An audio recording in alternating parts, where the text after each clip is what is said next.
अब हम सवितुर की प्रकृति का पता लगाएंगे। सवितुर कौन है और वह किसका प्रतिनिधित्व करता है? क्या वह मात्र एक खगोलीय पिंड है या वह ब्रह्मांडीय व्यवस्था को नियंत्रित करने वाली एक दिव्य शक्ति है? आइए वेदों और पुराणों के अनुसार उसके महत्व पर गहराई से विचार करें। सवितुर अदिति और ऋषि कश्यप के मिलन से उत्पन्न महत्वपूर्ण आदित्यों में से एक है। सवितुर को कई सूर्यों के सूर्य के रूप में माना जा सकता है, जिसके चारों ओर एक विशाल सौर मंडल घूमता है। सवितुर नाम गायत्री मंत्र और ऋग्वेद के कई अन्य छंदों से उत्पन्न हुआ है। यद्यपि उसकी विशेषताएं सूर्य से मिलती जुलती हैं, लेकिन वह हमारे सौर मंडल का सूर्य नहीं है, बल्कि इसके पीछे दिव्य प्रभाव और शक्ति है। गायत्री मंत्र सवितुर को समर्पित है, जो प्रमुख आदित्यों में से एक है। ऋग्वेद में सवितुर का 35 बार उल्लेख किया गया है। वैवस्वत मनु के अनुसार उनके पिता ऋषि कश्यप हैं और उनकी माता अदिति हैं, जो आदित्यों की दिव्य माता है। आदित्य का संबंध अंतरिक्ष और रहस्यवादी वाणी वॉच से है। इससे पता चलता है कि सवितुर महरलोक और स्वर्गलोक के बीच में मौजूद है। महरलोक प्रजापतियों का निवास स्थान है, जबकि इसके ठीक नीचे सप्तर्षियों या उर्सा मेजर का क्षेत्र है, जहां ऋषि कश्यप सबसे चमकीले सितारों में से एक हैं। सवितुर एक परोपकारी रक्षक देवता हैं, जो चल और अचल दोनों को नियंत्रित करते हैं और सभी अस्तित्व को बनाए रखते हैं। इससे यह विचार उत्पन्न होता है कि सवितुर कई सौर मंडलों का सूर्य हो सकता है। सवितुर ने ब्रह्मांड को आकार देने में इंद्र की सहायता की। कोई भी प्राणी, यहां तक कि इंद्र, वरुण, मित्र, आर्यमान, रुद्र भी उसकी इच्छा और स्वतंत्र प्रभुत्व का विरोध नहीं कर सकते। इससे पता चलता है कि सवितुर स्वर्ग लोक के ठीक ऊपर रहता है, या यह आकाश गंगा का केंद्र है। आदित्य क्या है? इसका क्या अर्थ है? आदित्य अदिति और कश्यप के 12 पुत्रों का समूह है। इनमें से सूर्य हमारे सौरमंडल के सूरज का प्रतिनिधित्व करते हैं। आदित्य चल और अचल धर्म को बनाए रखते हैं, यानी प्रकृति के नियमों और ब्रह्मांड की व्यवस्था को संतुलित करते हैं।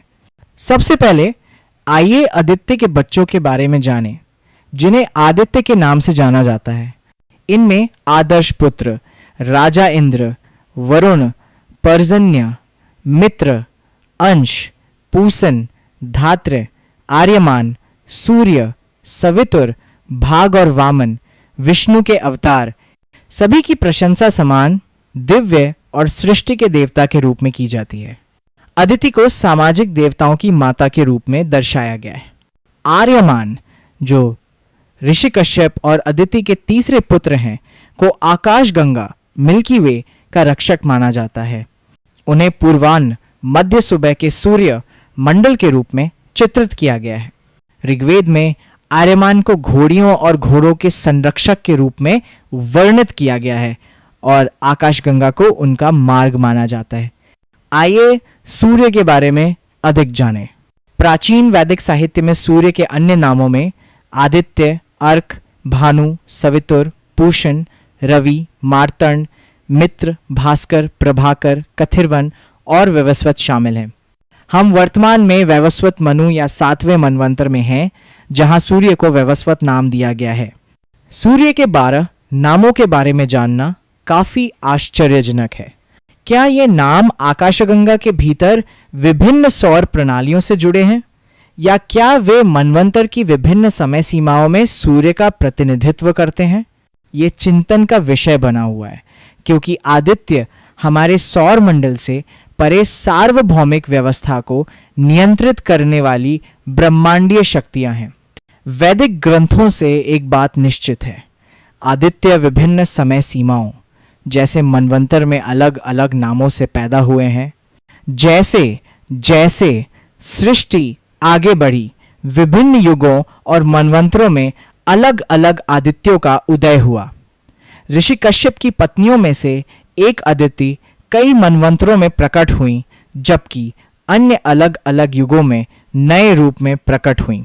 जनवरी 2025 तक एस्ट्रोनॉमर्स ने हमारे सौर मंडल के बाहर 4354 प्लैनेटरी सिस्टम्स की पुष्टि की है। निष्कर्ष निकालने से पहले आइए गायत्री मंत्र पर गहराई से विचार करें और इसका अर्थ जानें। संस्कृत में ओम भूर भुवः स्वः तत्सवितुर्वरेण्यम भर्गो देवस्य धीमहि धियो यो नः प्रचोदयात्। श्लोक का अनुवाद है, ओम दिव्यलोक, पृथ्वी, ग्रह मंडल और स्वर्ग ऊपर हम सवितुर दिव्य सूर्य के उस सर्वोच्च प्रकाश का ध्यान करते हैं। वो उज्जवल बुद्धि हमारे मन को प्रकाशित करे और हमें ज्ञान की ओर ले जाए। ये मंत्र सवितुर, प्रकाश और चेतना के ब्रह्मांडीय स्रोत का आह्वान करता है जो ज्ञान और उच्च ज्ञान की तलाश करता है। धन्यवाद। हमारे अगले भाग 5 में हम सागर मंथन का पता लगाएंगे और देव, दानव, दैत्य, असुर और सुर जैसे शब्दों को समझेंगे। फिर मिलते हैं। Thanks for watching. आपकी सपोर्ट हमें और बेहतर जानकारी लाने के लिए प्रेरित करती है। लाइक करें, शेयर करें और सब्सक्राइब करना न भूलें। फिर मिलेंगे अगले वीडियो में।